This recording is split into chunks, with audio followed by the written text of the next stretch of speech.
Captaincy ಓಟದಲ್ಲಿ ಭವ್ಯ ತ್ರಿವಿಕ್ರಮ್ ಯಾರಾಗಬೇಕು ಈ ವಾರದ ಕ್ಯಾಪ್ಟನ್?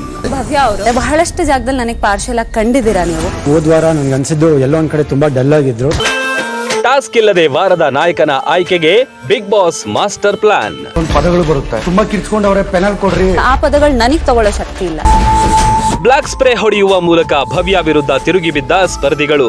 ಅವರೇ ಈ ಮನೇಲಿ ಆಕ್ಟಿವ್ ಆಗಿಲ್ಲ, ನನ್ನ ಆಕ್ಟಿವಿಟಿ ಬಗ್ಗೆ ಮಾತಾಡೋದು. ಅವ್ರಿಗೆ ಅವರೇ ಸುಪೀರಿಯರ್ ಅನ್ಕೊಂಡು ನಾನು ಡಬಲ್ ಸುಪೀರಿಯರ್. ನನಗೆ ಬಿಗ್ ಬಾಸ್ ನಲ್ಲಿ ಈ ಬಾರಿ ಹೊಸ ಪ್ರಯತ್ನಗಳನ್ನೇ ಮಾಡಲಾಗ್ತಾ ಇದೆ. ಅದರಂತೆ ಈ ವಾರದ ಕ್ಯಾಪ್ಟನ್ ಆಯ್ಕೆ ಮಾಡಲು ಟಾಸ್ಕ್ ನೀಡದೆ ಮನೆಯಲ್ಲಿರುವ ಸದಸ್ಯರ ಆಯ್ಕೆ ಮೇರೆಗೆ ಈ ವಾರದ ನಾಯಕನ ಪಟ್ಟ ಅಲಂಕರಿಸುವ ಒಬ್ಬರನ್ನ ಆಯ್ಕೆ ಮಾಡಲು ಸೂಚನೆ ನೀಡಿರುವ ಪ್ರೋಮೋ ಬಿಡುಗಡೆಯಾಗಿದೆ. ನಂಗೆ ತಡ್ಕೊಳ್ಳೋ ಶಕ್ತಿ ಇಲ್ಲ ಕೆಲವೊಂದು ವರ್ಡ್ಸ್, ಮತ್ತೆ ಈ ಮನೆಗೆ ಆಗ್ಬೇಕು. ಇವಳ ಹತ್ರ ಎಂತ ಪಾಸಿಟಿವಿಟಿ ಇದೆ, ನಾನು ಎಲ್ರಿಗಿನ್ನ ಬೆಟರ್ ಆಗಿದ್ದೀನಿ.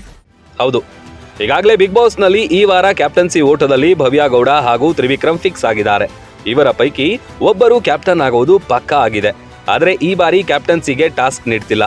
ಬದಲಿಗೆ ಭವ್ಯ ಹಾಗೂ ತ್ರಿವಿಕ್ರಮ್ ಪೈಕಿ ಒಬ್ಬರನ್ನು ಆಯ್ಕೆ ಮಾಡುವಂತೆ ಮನೆ ಮಂದಿಗೆ ಆಯ್ಕೆ ನೀಡಲಾಗಿದೆ. ಇತ್ತ ಮನೆ ಮಂದಿ ಎಲ್ಲರೂ ಭವ್ಯ ವಿರುದ್ಧ ತಿರುಗಿ ಬಿದ್ದಿದ್ದು ಮಂಜು, ಧರ್ಮ, ಗೌತಮಿ ಭವ್ಯ ಭಾವಚಿತ್ರಕ್ಕೆ ಬ್ಲಾಕ್ ಸ್ಪ್ರೇ ಹೊಡೆಯುವ ಮೂಲಕ ತಮ್ಮ ಅಭಿಪ್ರಾಯ ತಿಳಿಸಿದ್ದಾರೆ.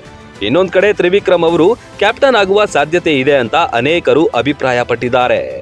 ಭವ್ಯ ಮತ್ತು ತ್ರಿವಿಕ್ರಮ್ ಅವರ ಪೈಕಿ ಮುಂದಿನ ಕ್ಯಾಪ್ಟನ್ ಹಾರಿಸಲು ಬಿಗ್ ಬಾಸ್ ಕ್ಯಾಪ್ಟನ್ಸಿ ಟಾಸ್ಕ್ ನೀಡುತ್ತಿದ್ದಾರೆ. ಭವ್ಯ ಅವರು ಬಹಳಷ್ಟು ಜಾಗದಲ್ಲಿ ನನಗೆ ಪಾರ್ಶಲ್ ಆಗಿ ಕಂಡಿದ್ದೀರಾ ನೀವು. ಹೋದ್ವಾರ ನನ್ಗೆ ಅನ್ಸಿದ್ದು ಎಲ್ಲೋ ಒಂದ್ ಕಡೆ ತುಂಬಾ ಡಲ್ ಆಗಿದ್ರು. ಅವರೇ ಈ ಮನೇಲಿ ಆಕ್ಟಿವ್ ಆಗಿಲ್ಲ, ನನ್ನ ಆಕ್ಟಿವಿಟಿ ಬಗ್ಗೆ ಮಾತಾಡೋದು. ಕೆಲವೊಂದು ಪದಗಳು ಬರುತ್ತೆ, ತುಂಬಾ ಕಿರ್ಚ್ಕೊಂಡವ್ರೆ, ಪೆನಲ್ ಕೊಡ್ರಿ. ಆ ಪದಗಳು ನನಗೆ ತಗೊಳ್ಳೋ ಶಕ್ತಿ ಇಲ್ಲ. ನಂಗೆ ತಡ್ಕೊಳ್ಳೋ ಶಕ್ತಿ ಇಲ್ಲ ಕೆಲವೊಂದು ವರ್ಡ್ಸ್, ಮತ್ತೆ ಈ ಮನೆಗೆ ಆಗ್ಬೇಕು. ಇವಳ ಹತ್ರ ಎಂತ ಪಾಸಿಟಿವಿಟಿ ಇದೆ, ನಾನು ಎಲ್ರಿಗಿನ್ನ ಬೆಟರ್ ಆಗಿದ್ದೀನಿ. ಅವ್ರಿಗೆ ಅವರೇ ಸುಪೀರಿಯರ್ ಅನ್ಕೊಂಡು ನಾನು ಡಬಲ್ ಸುಪೀರಿಯರ್. ನನಗೆ ಬಿಗ್ ಬಾಸ್ ಇಂದು ರಾತ್ರಿ 9:30ಕ್ಕೆ.